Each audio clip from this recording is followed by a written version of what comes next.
25 cents, ilang minutes? Ilang minutes siya? I'm not sure. Gusto mo ako muna? Ito yung... Ikaw muna, sige. Hawakan mo yung sa'yo. Bibigyan kita. Baka maninilip ka lang dyan eh. Lang yan to. Nauto ako. Wala. Hindi, nakikita ko nga pero parang binigyan lang ng bilog eh.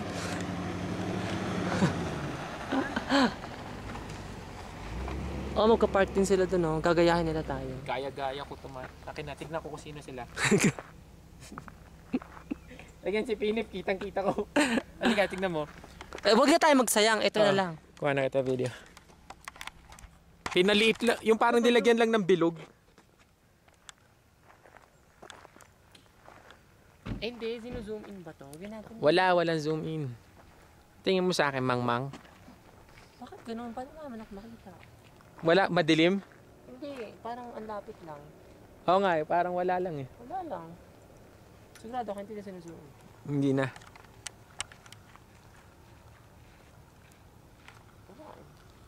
Mga kapitbahay namin yan. Pinagpulot ko ng dumi. Sabi ko kasi mga pasaway sila eh. Bakit ganun? Wala naman. To operate to. Di ba parang nilagyan lang ng bilog? Sigurado ka, Migs? Di ba parang nilagyan lang ng bilog? Oo. Baka pareho tayong hindi marunong. Wag mo akong gaya sa'yo. Tinutulad mo ako sa'yo. Tour guide ko? Hindi na alam?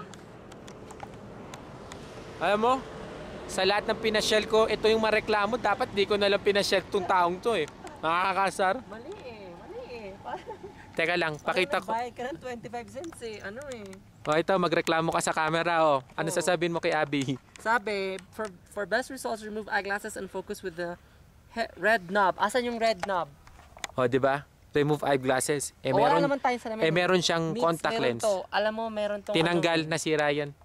Ba't ganun? Ito, red knob oh. Ito. Iniikot to. Ano daw to? Hindi, vision lang yan. Hindi naman zoom in, zoom out eh. The vision.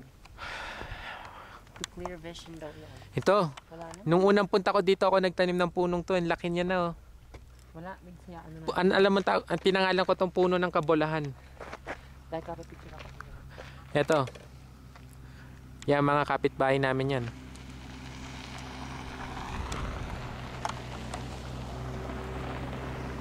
Kaya si Peeps.